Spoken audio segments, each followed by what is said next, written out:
सावळ्या विठ्ठलाच्या या भव्य मूर्तीमुळे हा परिसर आणखीन पवित्र झाला असून ठाण्याला पंढरीचे रूप प्राप्त झाले असल्याचं प्रतिपादन उपमुख्यमंत्री एकनाथ शिंदे यांनी पुण्यश्लोक अहिल्यादेवी होळकर घाट उपवन येथील श्री विठ्ठलाच्या भव्य मूर्तीच्या अनावरण सोहळ्यात केले आहे।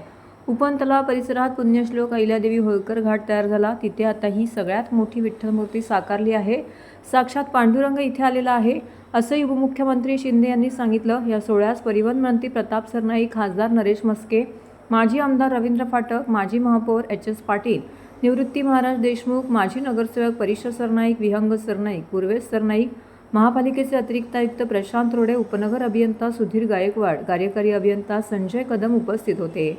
महाराष्ट्रामध्ये मी अनेक उद्घाटन, लोकार्पण, भूमिपूजन केलीत। 2.5 वर्षात मुख्यमंत्री असताना अनेक लोकाभिमुख प्रकल्प पुढे नेलेत, लोकाभिमुख कल्याणकारी योजनाही केल्या, परंतु आजचा सोहळा आतापर्यंत झालेल्या सगळ्या कार्यक्रमांमध्ये आगळा वेगळा असा सोहळा आहे, असं उपमुख्यमंत्री शिंदे म्हणालेत। महाराष्ट्र छत्रपती शिवाजी महाराजांची भूमी आहे। ही शिवरायांची, वीरांची आणि संतांची भूमी आहे।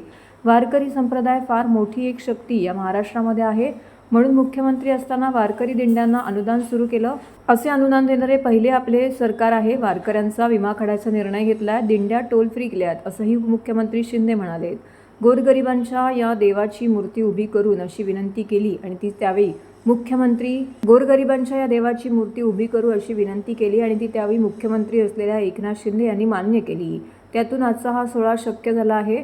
अशा एकूण 4 भव्य मूर्ती आहेत, त्यापैकी एक राम मंदिर तलाव येथे, उर्वरित 2 मीरा भाईंदर मध्ये होणार आहेत। याप्रसंगी परिवहन मंत्री प्रताप सरनाईक यांनी सांगितले। ठाणे महानगरपालिका क्षेत्रातील उपवन तलावाच्या परिसरात विविध विकास कामं करण्यासाठी राज्य शासनाकडून महापालिका क्षेत्रात मूलभूत सोयीसुविधांचा विकास या अंतर्गत निधी उपलब्ध झाला आहे। त्यामध्ये 51 फुटांची भव्य श्री विठ्ठल मूर्ती उभारण्यात आली आहे। त्याचे मूर्तिकार कोल्हापूरचे सतीश घारगे आहेत। या मूर्तीसह दगडी पायवाट, सुशोभीकरण, विठ्ठल मूर्ती, मागील भिंत, रस्त्याच्या बाजूची संरक्षक भिंत इत्यादी कामं करण्यात आली आहे।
आमदार, माजी महापौर, आपल्या